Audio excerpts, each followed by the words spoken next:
ৰাম নাৰায়ণ ৰাম তৎ। তোমাৰ গুৰুদেৱ বোলে গুৰু যি কৰিব পাৰিব তাক হ বুলি ক'ব, যি কৰিব নোৱাৰিব তাক ন বুলি ক'ব। প্ৰকৃত উদ্দেশ্য পূৰণ কৰিবলৈ কোনো অসুবিধা নাই। মই কাম কৰিবলৈ বহু সহজত এইসকল মানুহ তোমালোকৰ লগত মিছা কথা ক'জ।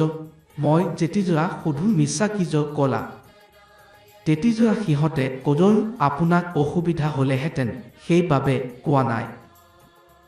তোমালোকে এক মুহূৰ্ত ভাবি চোৱা কিমান নিন্দা সহিব লাগিছে, কেঁচু লাগিব পাৰে, কেতিয়া কেনেকৈ ক'ত সিহঁতক ফচাই দিয়া যাব কোৱা।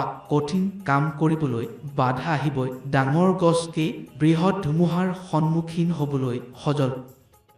সেইবাবে এই কথাত ৰঙা নকৰিবা। যদি ৰঙা হোৱা তথাপিও মই তোমালোকক মাতিমো কমো, তোমালোকে এবাৰ আহা, এইটো তোমালোকৰ কথা নহজল। তোমালোকে জানিব লাগে তোমালোকৰ গুৰু প্ৰথমবাৰৰ বাবে এই তত্ত্বৰ দান কৰা নাই। সিহঁতে সদাজল ইডাৰ দান কৰি আহিছে। শৈশৱতে তেওঁ এই তত্ত্ব বুজি পাইছিল আৰু তেতিয়াৰ পৰা ইডাৰ প্ৰচাৰ কৰি আছে।